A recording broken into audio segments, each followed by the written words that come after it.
ነግሬያቸዋለሁ። የምርመራው ውጤት ደርሷል። ለዛ ነው በፍጥነት የጠራኋቸው።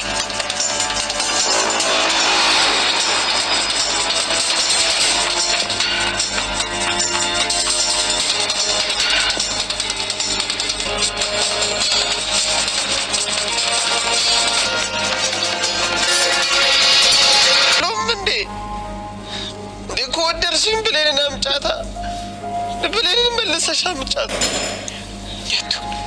እባክሽ ብሌንን አምጫት። በቃ እውነቱን የዘመናት ጉድለቴ ነች። ስላንቺ ሳላስብ ያደርኩበት ቀን የለም። ፈጣሪ ይመስገን ከወላጅ እናት በላይ እናት ሰጥቶኛል። ነው ግን ስላንቺ አስባለሁ ነበር እያለቀሰች ስትነግረኝ። ቃልዬና ባይሉ ተዋረዱ። ብሌን የሰላም ልጅ እንደሆነች ተረጋገጠ። ብሌን እጅግ በመደሰት ከእናቷ ጋራ ጥሩ ጊዜን እያሳለፈች ትገኛለች። የስንት ጊዜ ህልሜ ተሳካልኝ፣ የሰውን እናት ባየው ቁጥር እየቀናው ነበር። አሁን ግን ሁለት እናት አለኝ በማለትም እጅግ ደስተኛ ሆና ትገኛለች። ዳጊም እንግዲህ በብሌን የተነሳ እየተበሳጨ መጠጥ ውስጥ ገብቶ ይገኛል። ሆኖም እንግዲህ ገነትም አሁን ላይ እጅግ እያዘነች ትገኛለች። ፋይሉንም እንግዲህ ቃልዬ እንደቀየረች ወይዘሮ ፀሐይ ሰምቷ ለአቶ ባይሉ ነግሯ ትገኛለች። እንግዲህ በባለፈው ክፍል ላይ ብሌን ሰላም ስር ቁጭ ብላ እያለቀሰች እናቴ አሁን በስተመጨረሻ አገኘውሽ እያለቻት እያለ ሰላምም ምንድነው እያልሽኝ ያለሁት ምንድነው የሰማሁት እያለች ነበር ክፍሉ የተጠናቀቀው። እሷም እናቴ ናፍቃኝ ለእናቴ የምነግራትን ነገር ነው ላንቺ እየነገርኩሽ የነበረው ብላ ትላታለች። ምንም ችግር የለውም ግን በጣም እየከፋሽ ነው፣ ምን ሆንሻል ብላ ስትላትም አዎ አሁን ላይ እናቴ እየናፈቀችኝ ነው፣ በቅርቤ ያለችም እየተሰማኝ ነው፣ በቅርብም አገኛታለሁ በማለት እንግዲህ ትናገራታለች። ሰላምም አይዞሽ ብላ አቅፋም ታባብላታለች። እኔ በቃ ለእናቴ የምነግራትን ነው የነገርኩሽ እያለች ሳለም ሳሚ ያላትን ነገር ታስታውሳለች። ሳሚም እንግዲህ ይሄንን ነገር በፍጹም ለሰላም መናገር የለብሽም ብሎ ይላታል። ለሰላም ይሄንን ተናገርሽ ማለት ሰላም ደግሞ አንቺ ልጇ እንደሆንሽ ካወቀች ሁሉም ነገር ይበላሻል። ስለዚህ አሁን አንቺ ዲኤንኤው ምርመራ እስኪመጣ ድረስ እስካሁን ድረስም ታግዘሽ ጠብቀሻታል። ለብዙ አመት ጥላሽ ስግደት የሄደችው ሰላም እናትሽ ናት። ስለዚህ ይሄንን ነገር ሰላም መስማት የለባትም። አንቺ ካጠገቧ ሆነሽ ጠብቂያት፣ ካለበለዛ ባይሉ ሊገላት ይችላል ብሎ ይላታል። እንግዲህ ይሄንንም የሰማችዋ ብሌን ይሄንን ታስብና አይ እናቴ በቅርቤ አለች፣ ነገሮች ከተስተካከሉ በኋላ አገኛታለሁ ግን ብላ ስትልም አጠገቤ ናት ለማለት ስታስብ ምንድነው ንገሪኝ ብላ ስትላትም አይ አሁን ምንም አልነግርሽም እያለች እናቴ እያለችም እያቀፈቻት ትገኛለች። ሆኖም እንግዲህ በዚህ አይነት መልኩ እያቀፈቻት ከሆነች በኋላ ማታም ወደ ክፍሏ ትገባለች። ወደ ክፍሏም ከገባች በኋላ ለምን ሄጄ ከእሷ ጋር አልተኛም በማለትም ሰላምን ክፍል ታንኳኳና ሰላም እዚህ መተኛት ፈልጌ ነው እናቴ ብላ ትላታለች። ምን ሆነሻል? ምን ነው ብላ ስትላትም አይ የሆነ አይጥ ክፍል ውስጥ ገብቶ ፈርቼ ነው እንቅልፍ አልወስድም አለኝ፣ ከመቼ መቼ ይወጣል እያልኩ ብላ ስትላትም ከመቼ ጀምሮ ነው አንቺ ደግሞ ፈሪ የሆንሽው? አንቺ ፈሪ ነይ ተኚ ብላ ስትላትም አይ አይጡ እኮ አስፈርቶኝ ነው ብላ ትላታለች። እሷም እንግዲህ አይጡ አስፈርቶኝ ነው ብላ ስትላትም እንደዛ ከሆነ እንግዲህ እሺ ነይ ተኚ ብላ አብረው እንዲተኙ ታደርጋታለች። እንግዲህ ብሌንም በደስታ አብራ ትተኛለች። እሷም እንግዲህ አብራ በተኛችም ሰዓት ምንድነው እየተፈጠረ ያለው ብላ እንግዲህ አንቺ ከትናንትና ጀምሮ እናቴ እያልሽ እየጠራሽኝ ነው እያለቻትም እንግዲህ ሰላምን በደስታ እንድትተኛ ትተዋታለች። ብሌንም እንግዲህ አቅፋት ከተኛች በኋላ ከእንቅልፏ ትነሳና ትቀመጣለች። ከተቀመጠችም በኋላ እናቴ ለብዙ አመት እየፈለኩሽ የነበረው የሰውን ልጅ ሳይ በነበረ ሰዓት ሁል ጊዜ እየቀናው አይደለም እናቴ ራሱ ስለጠፋ ልጇ እየነገረችኝ እንደናፈቃት ስትነግረኝ እየቀናውባት ነበረ። የኔስ እናት እውነት እናፍቃታለሁ ወይስ እረስቷኛለች እያልኩኝ ሁል ጊዜ በሀሳቤ ውስጥ ነበርሽ። ከወላጅ እናት የምትበልጥ እናትን ቢሰጠኝ ግን አንቺን ከማሰብ ወደ ኋላ ብዬ አላቅም እያለች አይኖቿን እያየች ለብቻዋ እያወራች እያቀፈቻትም ነበረ። ሆኖም እንግዲህ ጠዋት ላይ ትነሳና ቤቱን ፏት አደርግና ምግብም ሰርቷ ትጠብቃታለች። እንዴ ዛሬ ደግሞ ምን ተገኝቶ ነው እንደዚህ ያደረግሽው? ምነው ብትቀሰቅሽ ኖሮ የማግዝሽን ልጄ ብላ ስትላትም አይ እንድታግዥኝ አልፈለኩኝም። እኔ ራሴ ቀንሽን በደስታ እንድትጀምሪ ስለፈለኩኝ ነው። ትናንትና ቀንሽ ጥሩ አልነበረም፣ ዛሬ ግን ቀንሽን በጥሩ እንድትጀምሪ ነው እናቴ ብላ ስትላትም እንዴ ከትናንትና ጀምሮ እናቴ እናቴ የሚለውን ቃላት አበዛሽው ብላ ትላታለች። ምን ነው አልወደድሽውም ወይ ብላ ስትላትም አይ ተመችቶኛል፣ ግን ጥያቄ ፈጥሮብኝ ነው ብላ ስትላት አንቺስ ልጄ ትይኝ የለ እንዴ እኔ እናቴ ብልሽ ምን ይከፋል ብላ ስትላትም የሚከፋሽ ከሆነ ደግሞ አልልሽም ብላ ስትላት አረ እንደውም እኔ እናቴ ብለሽ ስትጠሪኝ የገዛ ልጄ እናቴ ብላ የጠራችኝ ነው የሚመስለኝ ብላ ትላታለች። እሺ በቃ አንቺ ደስተኛ ከሆንሽ ከዛሬ ጀምሮ እኔም እናቴ ብዬ ነው የምጠራሽ በማለት ትነግራታለች። በዚሁም እንግዲህ ሰላምም እጅግ በጣም ደስ ይላትና እንደዛ ከሆነ በይ እናቴ ብዬ ነው የምጠራሽ ካለቻትም በኋላ እንግዲህ ቁርሱን ፋ አድርጓ ትመግባታለች። ዳጊም እንግዲህ የዛን ቀን ከሳሚ ጋራ ሰላያት እጅግ በመናደድ ቀጥታ ወደ መጠጥ ቤት ነበር የሄደው። ሆኖም ወይዘሮ ገነት ልጄ የት ሄዶ አመሸ እያለች እጅግ እየተጨነቀች ቃልዬም አትጨነቂ ይመጣል ምንም አይሆንም እያለቻት ነበረ። ሆኖም እንግዲህ ዳጊ በሚመጣበት ሰዓት እጅግ በጣም ሰክሮ ካለ ብሌን እንደማይኖር እየለፈለፈ ነበር የመጣው።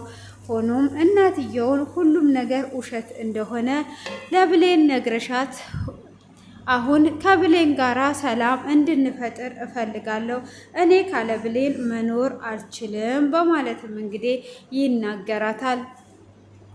እሷም ምንም ችግር የለውም ልጄ አንተ አታስብ፣ ትገናኛላችሁ፣ አብራችሁም ትኖራላችሁ በማለትም ብትለውም እሱም በስካር ውስጥ ሆኖ እናቴ እውነት የምትወጂኝ ከሆነ ሂጂና ብሌንን አምጪልኝ እያለ እየለመናት ይገኛል። ወይዘሮ ገነት ሁሉንም ነገር መንገር አለብኝ በማለትም ታስባለች። እንግዲህ ወይዘሮ ገነትና ቃልዬም ቁጭ ብለው ቃልዬም እንግዲህ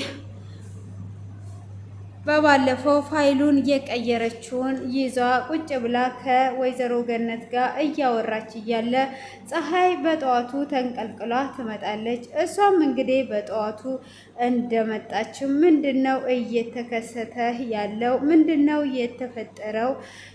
ከዛን እንግዲህ ፋይሉን እኔ እንደቀየርኩት አቶ ባይሉ ካወቀ ጉድ ፈላ፣ ይሄ ነገር መታወቅ የለበትም ብላ ትላለች። እንግዲህ ይሄ ነገር ከታወቀ እንዴት ሆኜ ነውስ የምኖረው?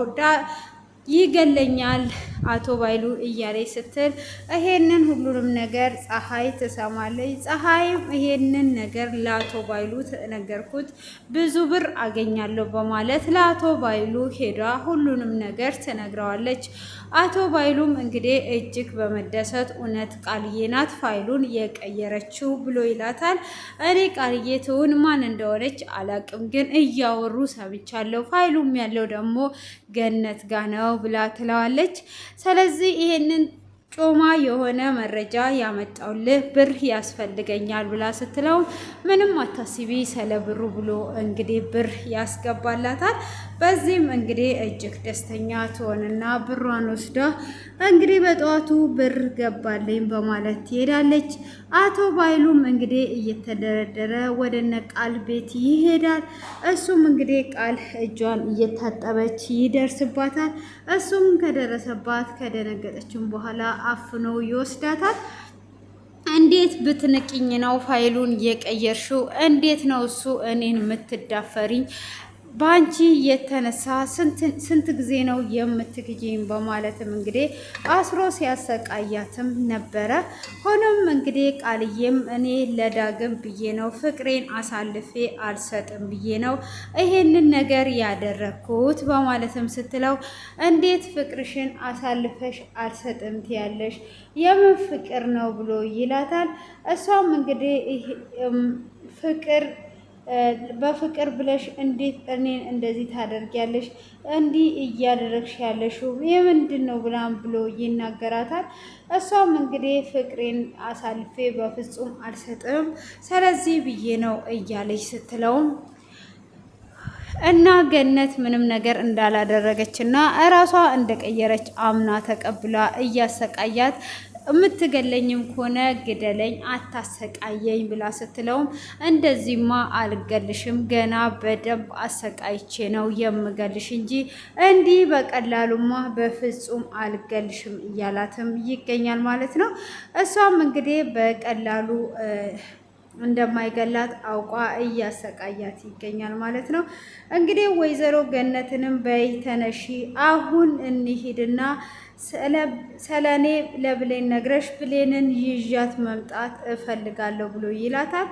እሷም እንግዲህ እሺ ብላ ልትሄድ ስትል እንግዲህ ቃልዬ ምንም አይነት ነገር እንዳትናገሪ፣ ሄደሽ ምንም ነገር እንዳታደርጊ፣ እንዴት ሁለቱን ወንድማማቾች ታጋቢያለሽ ብላ ትላታለች። እሷም እንግዲህ እንዴት ነው የማጋባው? እኔ ምንም የማጋባው ነገር የለኝም፣ ግን እውነቱን ማወቅ አለባት። ለልጄ እንደዚህ ክፉ እናት መሆን የለብኝም። ልጄ በስንት ዓመት አግኝቶኝ አሁን ደግሞ ክፉ እናት መሆን የለብኝም በማለት እንግዲህ ሄጄ እናገራለሁ እያለች ትገኛለች። ሆኖም እንግዲህ እሷ ደግሞ እነግራለሁ ስትል እንዲህ መንገርማ በፍጹም የለብሽም ብላ ትላታለች ማለት ነው። እንግዲህ ወይዘሮ ገነትም አሁን ከነገርኩት ሁሉንም ነገር ከተናገርኩኝ አሁንም ከእንደገና ፍቅር ይጀምራሉ ሁለቱ እህትማማቾች እንጂ ፍቅረኛሞች መሆን የለባቸውም በማለት እንግዲህ ወስናለች። ወይዘሮ ገነትም እንግዲህ ከሄደች በኋላ በፍጹም ይሄ ነገር አይሆንም ብላ ትወስናለች። እንግዲህ ያንንም ነገር ከወሰነችም በኋላ ዳግም ካለ ብሌን እንደማይኖር ነግሯት ይዟት ይሄዳል። እሷም እሺ በማለት ተከትለውም ከሄደችም በኋላ በፍጹም ይሄንን ነገር እኔ አላየውም፣ እኔ እቤት አልነበርኩም በማለት እንግዲህ ትክዳለች። እሷም እንግዲህ ይሄንን ነገር ካለችውም በኋላ ይሄ ዳግም እጅግ በጣም ያዝናል። እንግዲህ ብሌንም እናቴን ውሸት ልታስለምዳት ነው ወይ? እናቴን በግድ ልታስዋሻት ነው ወይ? እናቴ አትዋሽም። ስለዚህ እናቴ ያለችው ነገር ትክክል ነው። ምን አድርግ ነው የምትላት? ለምንድን ነውስ የምታስቸግራት? ብላ ትለዋለች። እሷም እንግዲህ ይሄንን ነገር በሚል ሰዓት አይ እኔ እኮ ምንም ነገር አላደረኩም። ከዛን እንግዲህ ብሌንም የኔና ያንተ ነገር አብቅቷል። ለምንድን ነው አስሬ እየመጣክ እንድጠላክ የምታደርገኝ?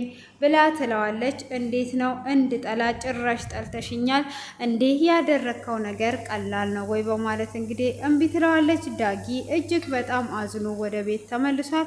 ወይዘሮ ገነት እንግዲህ ትክክለኛ ነገር አላደረገችም። ከስንት ዓመት በኋላ ያገኘችው ልጇን እያሳዘነችው ትገኛለች።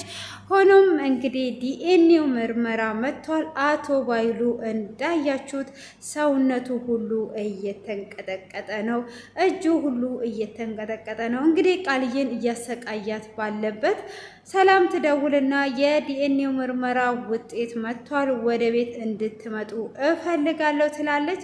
እንግዲህ አቶ ባይሉም ይዟት ይመጣል ማለት ነው። አቶ ባይሉም እንግዲህ ይዟት ከመጣ በኋላ ነበረ ሁሉንም ነገር ይፋ የወጣው ማለት ነው።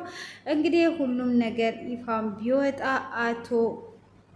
አቶ ባይሉ ሰውነቱ እየተንቀጠቀጠ ነው።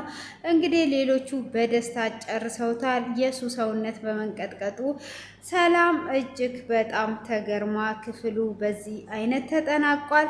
በቀጣይ ክፍል ይዤላችሁ እስክቀርብ ድረስ ውድ የተከበራችሁ የሴና ቤተሰቦች ቪዲዮን ላይክ እና ሼር እያደረጋችሁ አበረታቱኝ።